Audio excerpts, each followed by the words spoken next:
Welcome, everyone. Looks like we're coming together very slowly, so give it a few minutes. Hey, Mary, thank you for co-hosting. Happy to. Dependently co-rising, without you, no mission Dharma.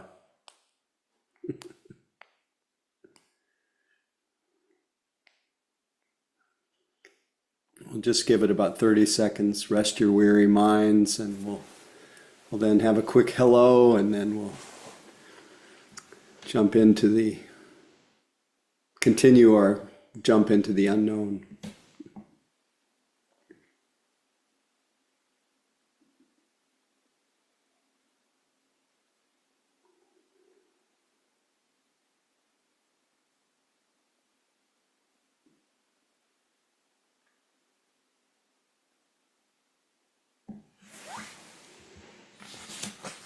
Well, if I can coax as many of you as possible to unmute, that would be marvelous. And feel free to, at your leisure, say hello, say where you're calling in from, and hear each other's voices. That we're not just this screen of pictures. I'm Hi. Katie. Go ahead. I didn't hear that. I'm Katie from the Mission District. Hey, Katie, welcome. Liz from San Rafael. Hi, Liz, glad to see you. Margot from Berkeley. Hey, Margot. Mary from Santa Barbara. Hey, And Mary. I'm Mark Hey, Mary. from San Francisco. Hey, Hi, Mark. everybody. Hi, I'm Chip from San Francisco. Hi, Chip. Laura from Maryland. Hi. Hi, Laura. Thanks for staying up with us. Yeah. Susan from Berkeley. Hey, Susan. Eve from San Francisco. Hello, Eve, wherever you are. I don't see you, but oh, there you are. John from San Antonio. Hey, John. Dan from San Rafael. Hey, Dan. From Berkeley. Hey, Keith. Charlie from Rockport, Maine. Hey, Charlie. Glad to have you with us. Lucy from Noe Valley. Hey, Lucy. Love your big smile. From Regina. Hey, Jill. From Edmonton. I heard Edmonton, but I didn't see. Michael. Oh, hey, Michael. Glad to have you as always. Hi, from Chris and Miranda in Mill Valley. Hello, Chris and Miranda. Great to see you. David from Maui. Right, where's David? I hear David. Oh, there you are. Hey, David, so good to see you. Thank you. Wonderful to be back in the folds of this loving community. Glad to see you too. Aloha. Much aloha. Okay, well, thank you for letting me feel like I'm in a living community, not just a movie. And this is a opportunity, as always, to remember that whatever has happened that brought us here, it's over. And whatever is to come is still within the realm of dreams.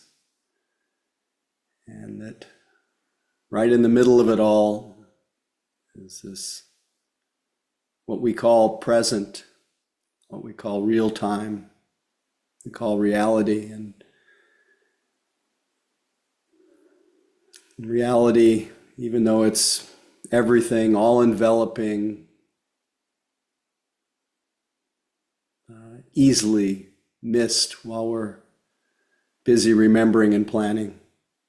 So this is a real opportunity to step out of the stream of this endless moving from only in our imagination, from the imagined past, passing through the present on our way to the future, which never really happens because time is always now.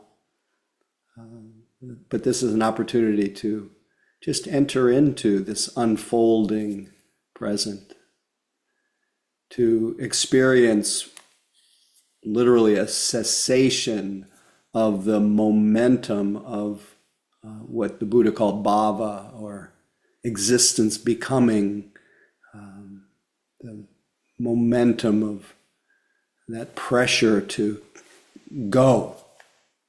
And we can use this time to instead settle back into the moment. We may notice that our mind wants to go, but then that becomes just another object of our attention, another welcome experience being known in awareness. And the way that we can, at least historically, that we can enter into and settle into this real-time experience, this unfolding now, is to let our eyes close softly and find the most comfortable posture that can remain relatively still.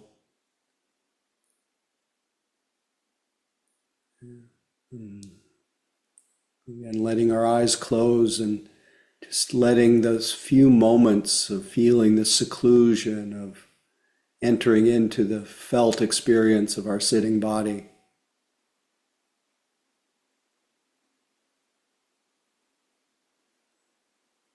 Just letting our body awareness, the form, the shape, the aliveness, let it call us here, because it's always here, at least as long as we're alive. And when our attention dwells in this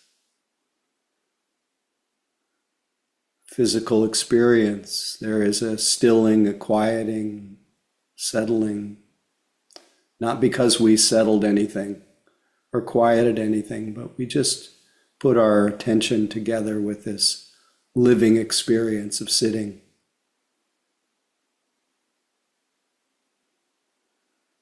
And our body says yes, maybe not initially, may initially say, get me out of here, but eventually it will say, yes, thank you for loving me with your attention. Thank you for noticing from the top of the head to the tips of the fingers to the tips of the toes. Thank you for noticing the way life is moving through this extraordinary, mysterious body. And as we stay secluded in this experience, we naturally become aware of the body's experience of its own breathing. And the breathing further calms our mind, settles our heart, brings us more alive to this living present, which is so different from past and future, which are mental. We stay here as long as it lasts, breathing with our body. For a while, feel free to have it be intentional, but for the most part, just enjoy the body's experience of its own breathing, how selfless it is, how sometimes it breathes short breaths, sometimes long, sometimes rough, sometimes smooth, deep or shallow.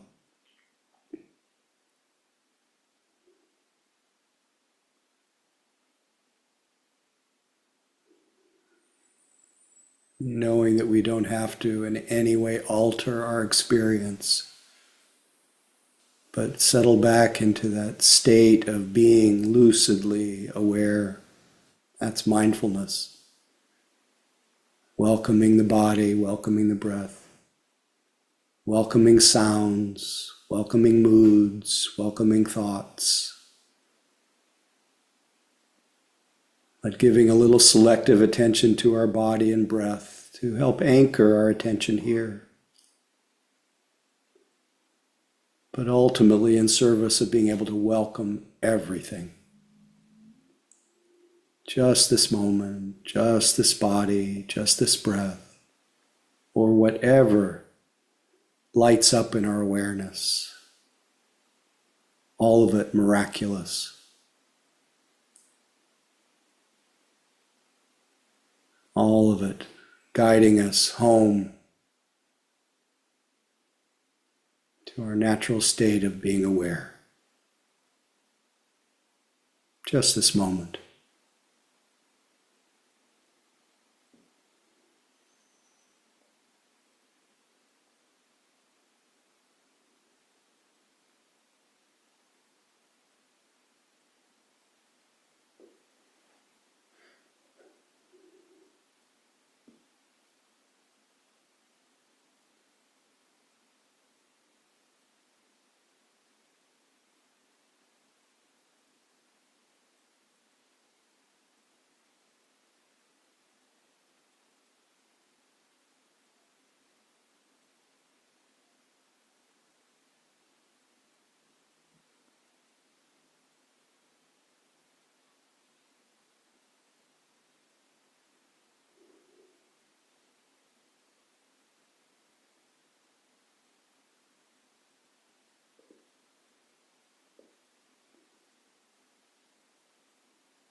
Sinking into every part of the process of breathing, intimately feeling the in-breath through its duration, the out-breath,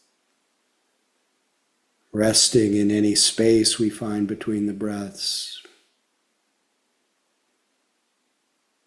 breath by breath.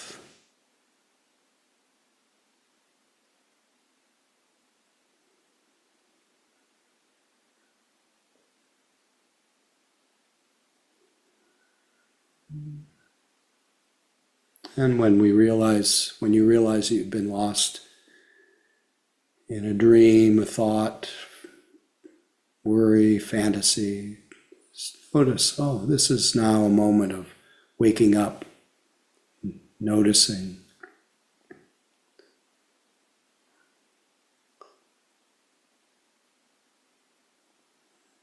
Possibly a possibility of finding my body again, finding this present moment.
Notice if you're trying to make something happen. This is greed in the mind. This will create tension. Notice if there's any resistance to what's happening. This is aversion in the mind. This will create tension.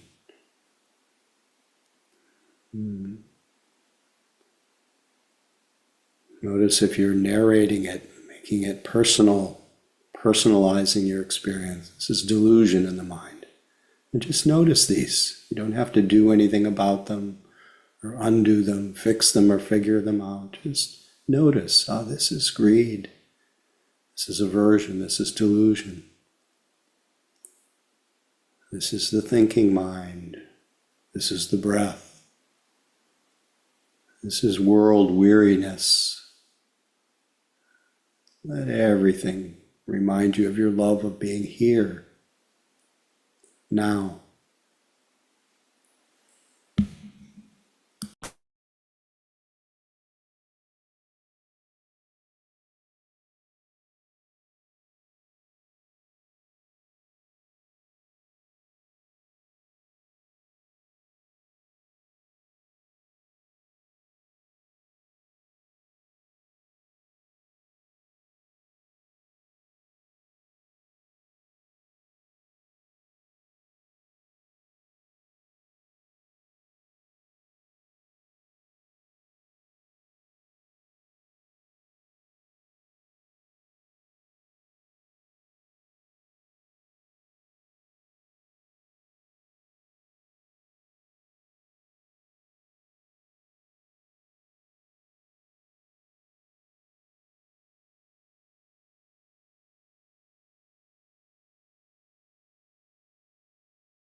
Since mindfulness has no other agenda than a kind and interested and relaxed attention to the presently arising experience, that makes every moment a new beginning. You can always begin again. Every moment is fresh.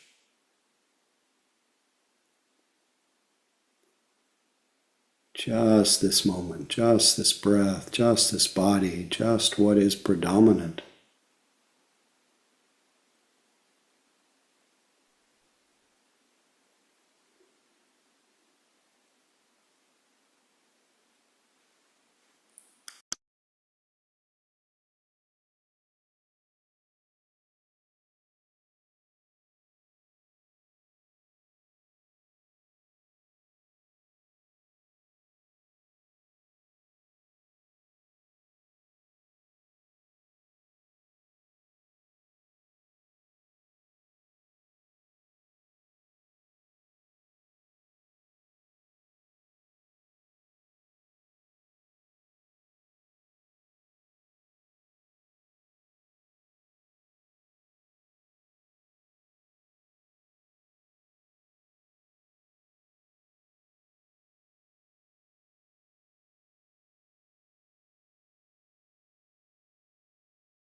Thank you for your practice. Pleasure sitting with you.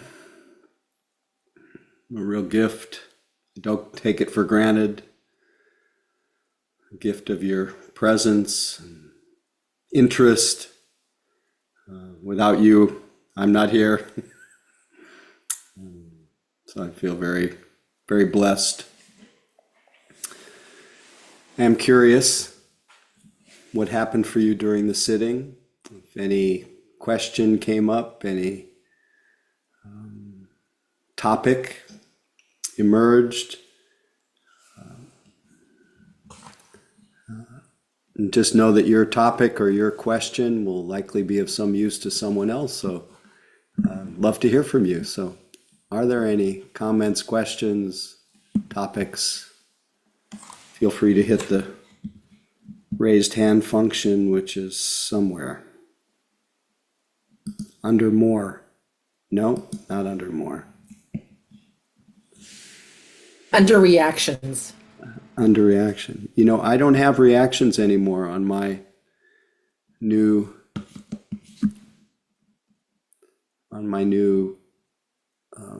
app. But David, glad to hear from you. Thanks for breaking the ice. Yeah, wonderful. Something that was very present for me during the sit, I carried in from your words beforehand, with the familiar concept, but new phrasing of the past and the future are mental. Right. And that could be super cutesy and be like, it's mental because it's totally mental, but also just the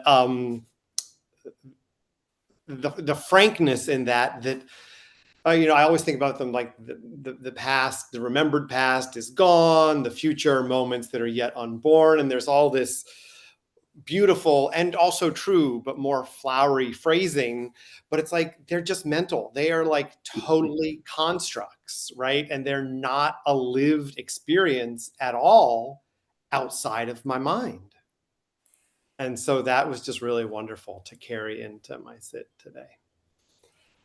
Glad to hear that impacted you.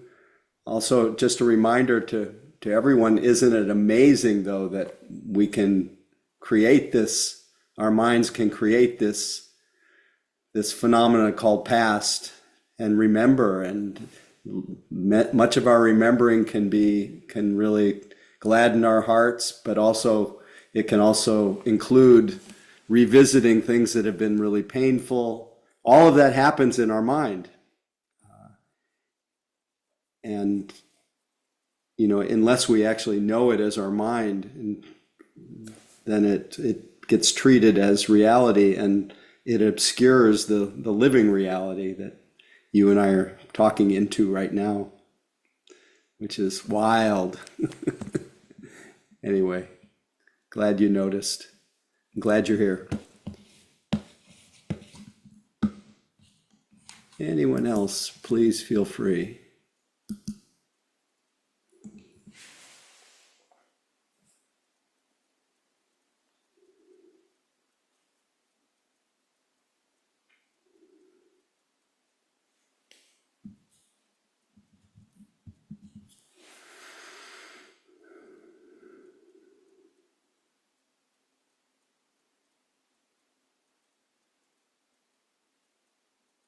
And where's the past now?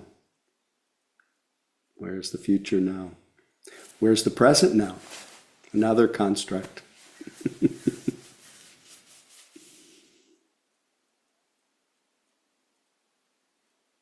So we are so close to relief, peace, getting off the wheel, resting our weary minds. But most of us are engaged in something else, just more, and that's just habit.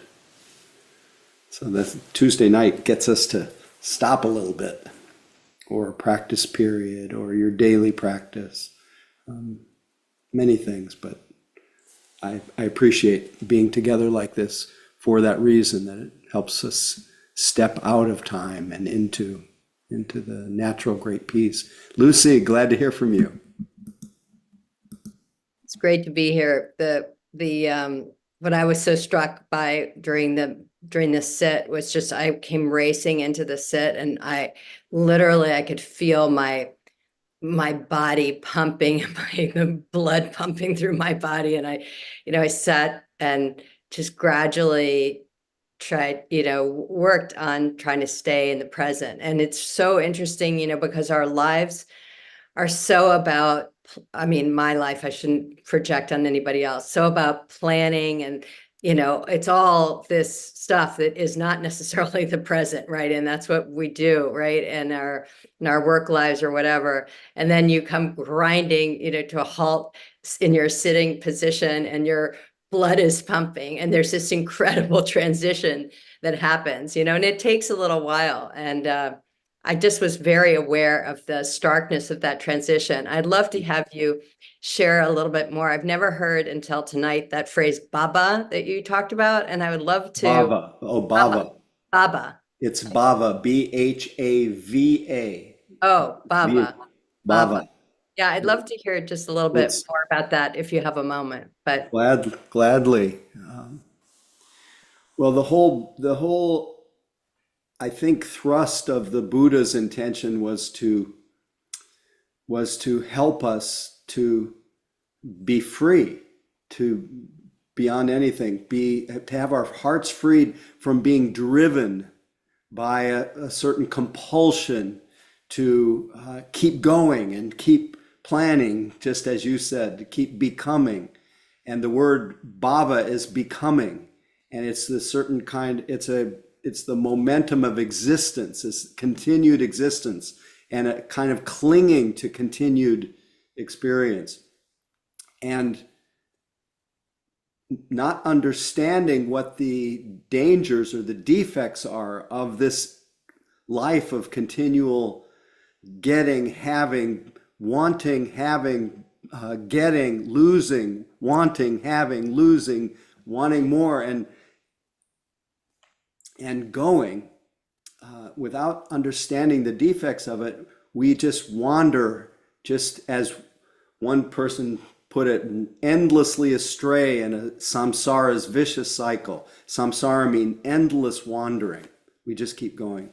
And in the midst of it, as we can discover when we sit and we pay attention, and even the racing, activated body, when brought under that light of attention, that gets put to good use, and it reminds us energetically of our love of being right here and calm and peace. And you don't even have to calm down. It just happens because you attend to that.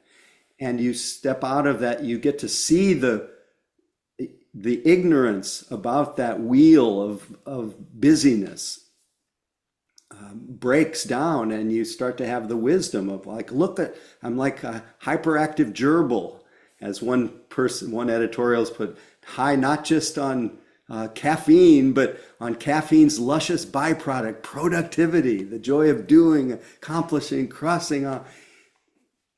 And so stepping off that wheel is what it's all about. Because what happens when we step off the wheel, our heart opens, we look around, we see our fellow beings, we see what needs to be done, we can help, we can rest, we can heal, so much can happen. And that's why poets like Hafez say, you carry all the ingredients to turn your life into a nightmare. Don't mix them. You carry all the ingredients to turn your existence into joy. Mix them. And so bhava is just that becoming, that compulsion to become. And it's one of the links, what's called the links of dependent origination. I think I'll include the whole group in this.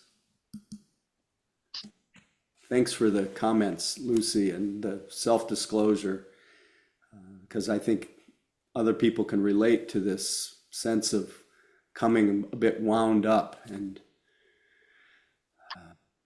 a lot of mental activity, physically activated. Now I forgot what I was going to talk about. Let's see. I will remember. But meanwhile, I'll take Christopher's comments and we'll see if I can circle back around. Hi, Howie. Hi, everybody. I don't Hi, really have a Kristen. comment, but what's the comparison? Go ahead. No, you go ahead, The please. comparison between bhava and papancha. Well, papancha is just the proliferation of thought. Papancha is the compulsion to think and to elaborate, to complicate, to whoops, I lost you, Christopher. Anyway, I'm here. the word papancha means compulsion or complication, elaboration, and it's I think the traditional translation is the effusion of the mind. It's the effusion of fantasy, of thought, that obscures the bare experience of life. So it's really just about it's thinking. I think that in our papancha there is a lot of becoming. That's where it takes place, is in our imagination. So in some ways, that I think your question is great. That it's very connected to bhava, is the compulsion to think and to elaborate and to complicate. So you're looking up. I'm curious. Is there a follow-up question there? No. It's like that's how I took it is papancha is thought where like bhava is playing it out, kind of. That's a nice way to put it. It's like the papancha is your thought about it, but then bringing it out is I think bhava is the energy behind the desire to become, that then creates an internal pressure that then releases through a lot of papancha, through planning and worrying and speculating and associating our sense of well-being with what's next. Okay, thank you. Thank you. Eugene, please. Hi. Something I noticed that's definitely related to bhava, but I feel like I've been kind of like stuck in a lot of ways, or I felt very stuck for a while, in a similar way that I like I feel like for like kind of a longer period of time. But something that I noticed during the sit was kind of like this sense of like really just imagining my physical body, even kind of like imagining kind of like just like having like a vision of a view of myself, like imagining like kind of like how I am sitting kind of like as a mental image, rather than like sort of experiencing, like having like a more open experience of what's happening. And that's sort of like compared to like, I can remember meditating when I was, 6 or 7 years ago, like just like times where it just felt very like kind of like open, and just that was a time in my life where things were just like happier. And so I just remembering kind of like that distinction where it's like kind of like a more open awareness versus kind of like literally kind of imagining my physical body kind of like sort of like almost stuck in that image of myself. Yeah. So you just said it at your last comment, was the stuck being an image, stuck being an idea. Where is stuck now? When we're just open and aware. And so that sometimes those feelings that we have, they harden into identities or images, and then you've actually, in your mind, you feel like you're stuck, but where is stuck in real time? It's just an image, or we can't even find it. So that's why when someone says I'm stuck, I go, well, what's that? How do you experience that right now? I can, it's interesting to know how you experience it historically, but just as you describe, just what happens when I just experience it now. Where is stuck? So thank you. You reminded me of a quote from this Advaita Vedanta teacher who said something about the true happiness is it's kind of the happiness of being young, of having time, of space, of open spaces. It's not usually, it's not getting what you want. It's just it's being free of wants, needs, and which is really available in any instant of being aware. So anyway, glad to see you, Eugene. Now, could somebody remind me what I had been talking about that I wanted to go back to? I've completely forgotten now. Was it dependent origination? Yeah, maybe it was dependent origination. Well, I think we just have to let it go because it's senior moments. Speaking of, today is May 14th. I remembered that it is the birthday of my deceased aunt, Aunt Franny, who died at, I think she was 96 when she died. But recently I saw her son, and being with her son, who's like a cousin brother to me, it was as though it became obvious that he is some way the result of dependent origination, dependent co-arising, dependent cause, that his existence depends on the influence of this extraordinary woman who was quite generous and kind and just spread goodwill. And her son has that same spontaneous, natural generosity and a certain kind of joy in his being. And it was a reminder to me, being with him, and today is her birthday, being with him, a reminder that there is nothing in us, the so-called me that seems in our imagination that exists independently apart from life. There's nothing in us that exists apart from all the causes and conditions that brought us into being. Some of them really helpful, some of them not so. But nevertheless, we are part of a net of interbeing, interconnectedness. You hear this a lot, how everything is relative, is in relationship to something. There's nothing that exists independently apart from everything else. And the ignorance of this interrelationship, the ignorance of there being causes and conditions that lead to who you are, that lead to whether you are happy or unhappy in one moment or not.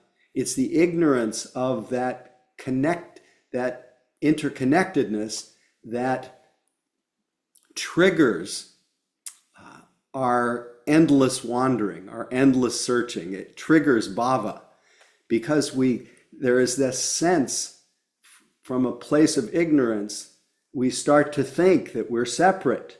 We are literally born into a sense of being somebody who's got to make it on our own. And it's in some ways the culmination of that is the individualistic nature of at least the shadow of this culture, which is just this chronic individualism, this chronic sense of me and mine and I and inflation and fame and gain. And it's really, we live in a culture of individualism. And in that individualism, it's really easy to lose that sense that we came from something. We came from water shoals, as the poet, what's his name? Carl Sandburg, right? We came from the wilderness. We are made up of, we are the wilderness. We are made up of all of these elements: earth, air, fire, water, mother, father, grandmother, culture, religion, everything. And our ignorance of that interbeing reinforces a feeling that we're stuck. Getting back to that feeling of stuck. We're stuck alone in this, like this dot in a sea of circumstances. And most of that gets reinforced by having an untrained mind. And what the Buddha described is if we could dispel ignorance, one, if we could understand that we're all interrelated, if we understood that there are certain forces in our mind, greed, hatred, confusion, misidentification, if we could really see that for ourselves, understand the Four Noble Truths, what causes stress, what relieves it, how it is that we get caught on that endless wheel. If we could see that, we could use our apparent individual existence to set ourselves free. And in so doing, we would then be, and we are, if we are practitioners, we end up being lights of this world. We end up naturally giving over this obsessive, maniacal sense of what's in it for me to a natural inclination to want to be of benefit to others and see how we can help. And so the map of dependent origination, getting back to that teaching, it's the two deepest teachings from the Buddha's teaching are the Four Noble Truths. That's the more common one that we mostly know. But the other one is dependent origination, which I actually had a little quote with me tonight that reduces the dependent origination down to 4 simple lines. When this is something that is, then that is. You know, if this is that way, if this is, that is. If this arises, then that arises. When this is not, then that is not. When this ceases, then that ceases. So in other words, if you do something, if something causes something to happen, if the cause is removed, then whatever that is won't happen. And what most of us experience, and that may be super confusing, so it needs to be unpacked a little bit. But what happens to us, quite innocently, quite ignorantly, is we don't realize that when our mind is in a state of desire, there's a fruit to it. That fruit is tension. And that tension, there's a fruit to tension. Tension produces papancha, getting back to Christopher's thing. And papancha, within papancha, in the world of papancha, which is that effusion of commentary, it's the thinking mind, in our mind's activity, an imaginary version of us is created that says, based on that initial desire, that I want something to happen and my happiness will depend on getting it. Now, most of our days are just filled with one of those little lifetimes after another, one desire, one experience that we want.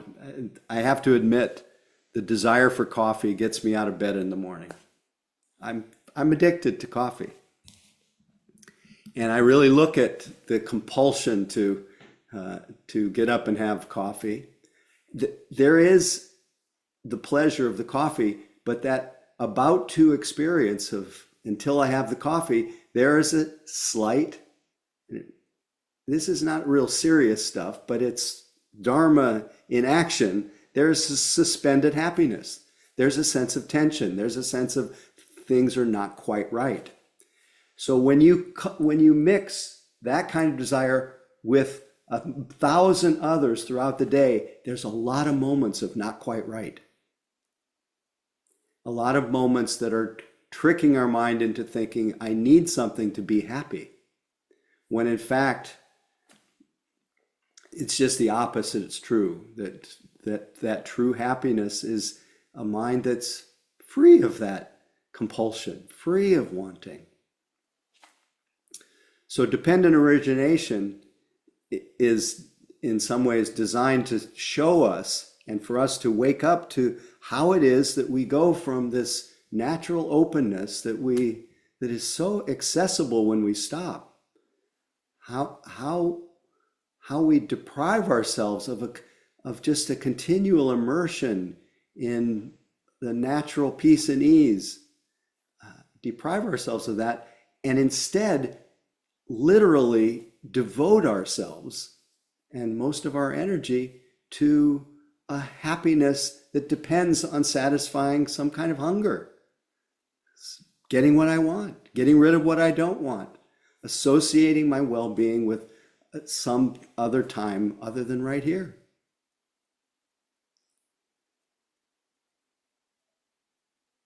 And the effect of getting caught in the cycle of what's called dependent origination. If you have ignorance, then you get mental formation. You get mental formation, you get birth, you get consciousness, you've got your consciousness, then it's wrapped around the six senses and what you want, and then becoming, and then losing, and then stress. Suffering is the fruit. I don't know if any of this is making sense, but there is also a list that the Buddha shared, which to me is part of the inspiration of practice, the reminder that we are trainable, that it's possible for us to step off that wheel. But there's not only the wheel of the cycles, the patterns that create suffering in our lives, but implicit in it is that if we could reverse that cycle, we'd be happy, we'd be well. And I may even have with me, if you give me 10 seconds, I might even have a list with me. I found it. This is miraculous that I found it. But there is a list of what's called transcendental dependent origination. What happens when we are able to acknowledge the suffering that comes from the cycle of endlessly searching for that future that never arrives?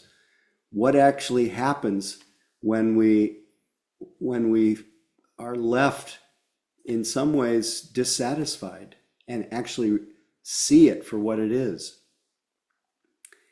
And then if we experience that suffering with full awareness and are exposed to the Dharma, the beginning of the transcendental dependent origination takes place, beginning with an experience of faith, a kind of bright faith that comes when you've heard that it's possible to be free. And with faith comes some kind of joy. There's kind of bright faith because there's a joy. And I don't know how many of you, but even though the first Dharma talks I ever heard was the Four Noble Truths about the truth of dukkha, the truth of suffering, the way it was described so straightforwardly, so simply, so directly, I just cried in joy that someone was saying the way it is. It wasn't pessimistic at all. It was just realistic. And it just made my heart sing. And the cycle of transcendent dependent origination follows faith with joy, and joy with rapture, a kind of rapt interest in the process of stepping off of the wheel of suffering, and then entering more deeply into present time, just as we did this evening. And with that comes tranquility. That's the next phase on the chain of dependent origination. And with tranquility comes the kind of happiness of a kind of sukha, comfort, well-being. And with that comes the sense of coalescing into a state of concentration. Concentration depends on comfort and relaxation. So any of you who are busy trying to concentrate, that's a sure cause of tension. Concentration is the fruit of relaxation and just showing up. But with concentration, you could say the defilements, the hindrances melt away. The hindrances of I want, I don't want, I'm restless, I'm agitated, I'm doubtful, just the whole story of me that's somehow not quite right, lack.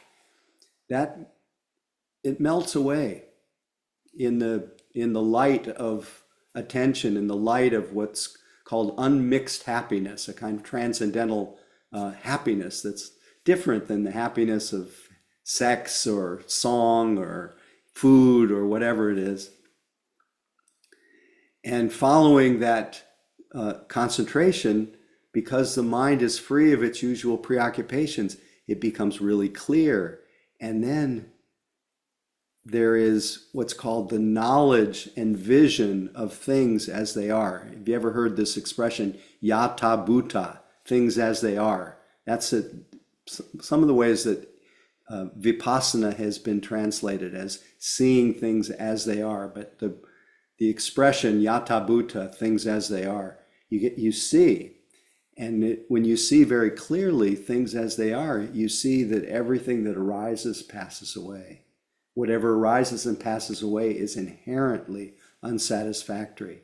And whatever arises and passes away, which is everything, all mind and body, whatever arises and passes away cannot be myself. There is no self to be found in changing conditions.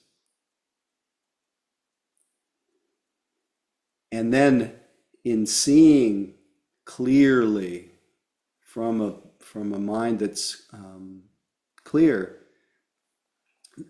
knowledge and vision of things as they are, you see how everything is a repeat. Everything is Groundhog Day in a way.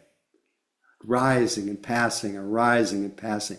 You get up and do it again in the larger sense, but moment to moment, arising and fading and sometimes we see the arising and we fade. We like the fading away of some things, but we don't like the re-arising, and then it becomes a little monotonous.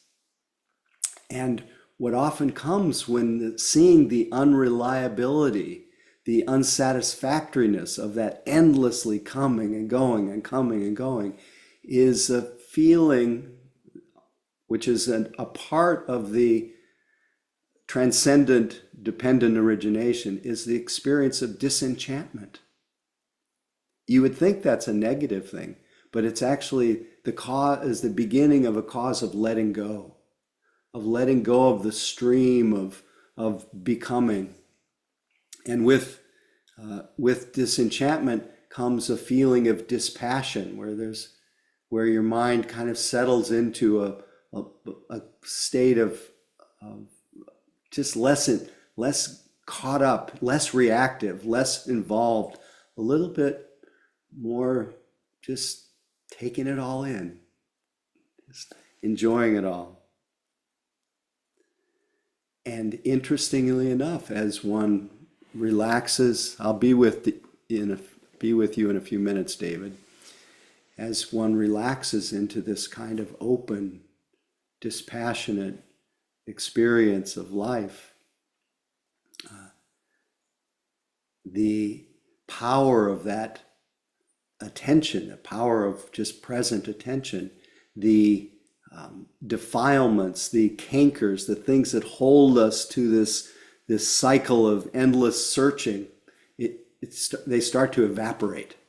And there's a kind of destruction of the cankers. And it's under those conditions where the uprooting of greed in the mind, the uprooting of aversion in the mind, the uprooting of the belief in self, and the clinging to all our identities, the clinging to praise, to fame, to gain, to pleasure, the ability to just flow with blame, with loss, with shame, with pain increases, and our hearts then become very quiet, and we're freed of the cycle. And then it's, how can I help?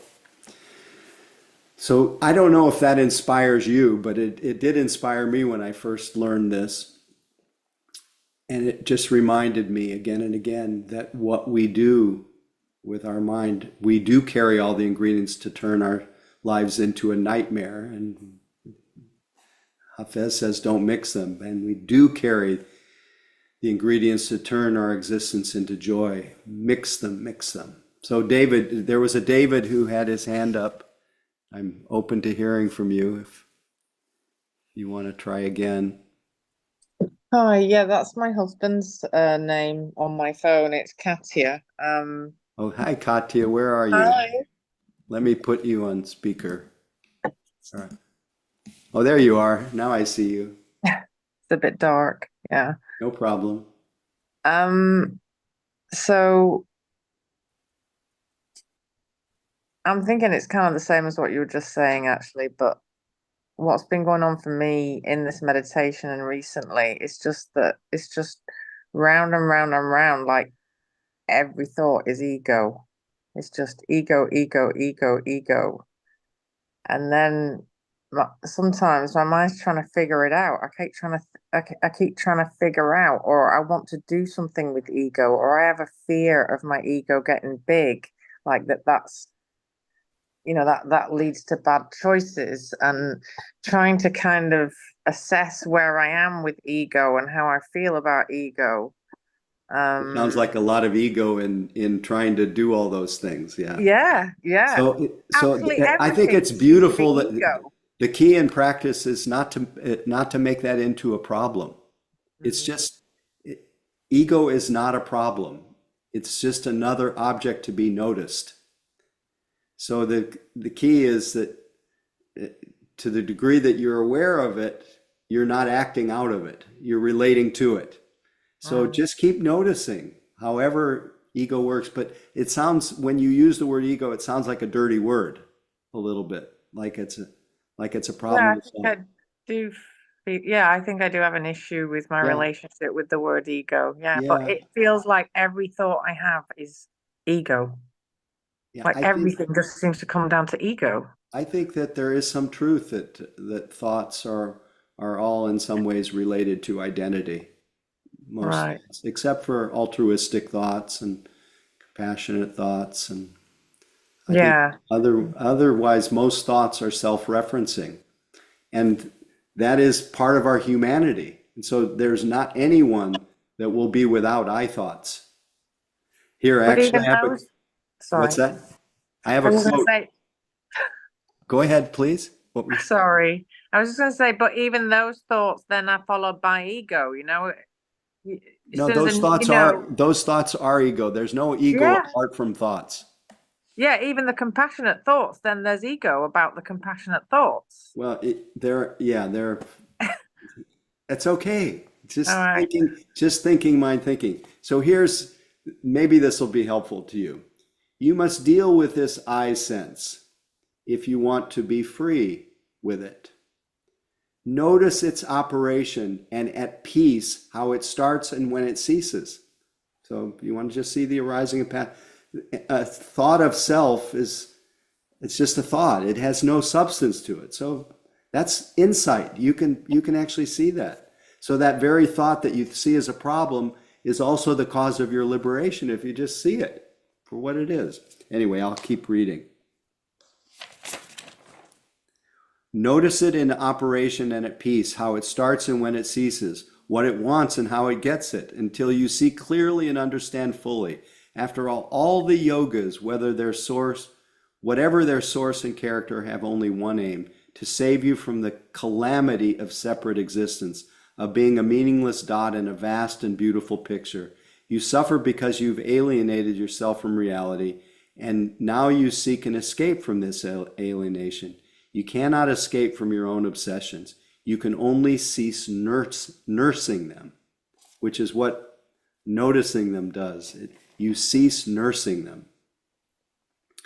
It is because this I am is imaginary or false, and that it wants to continue. Reality does not need to continue, knowing itself as indestructible. It is indifferent to the destruction of forms and expressions. To strengthen and stabilize the I am, we do all sorts of things, all in vain, for the I am is being rebuilt from moment to moment. It is unceasing work, and the only radical solution is to dissolve this separative sense, I am such and such person, once and for all. And when you say dissolve, it means you see that it has no substance to it. Being remains, but not self-being. Anyway, so good on you for noticing the identity mind, and that's all we can do. It's just part of our humanity. Anyway, thanks for hanging in there, everyone. I think I'll end with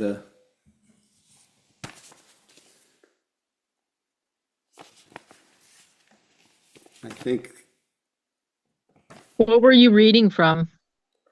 I was reading from Sri Nisargadatta Maharaj, I am that.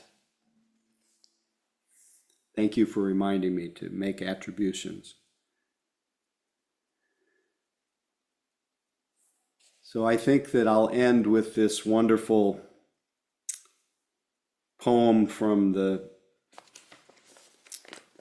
ancient nuns, attributed to the ancient nuns, but more written by a modern person, but in homage to the traditional nuns of thousands of years ago.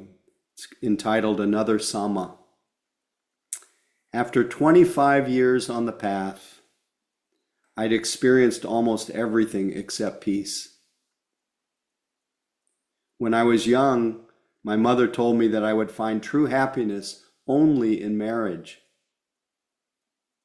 Remembering her words all those years later, something in me began to tremble. I gave myself to the trembling, and it showed me all the pain this little heart had ever known, and how countless lives of searching had brought me at last to the present moment, which I happily married. So may we all learn to marry the present moment, minus the word, and may our practice tonight and every night open us up enough to be of benefit to this world, to this heavy-hearted world. May we all bring a little bit more light, love, mercy. May all beings be liberated.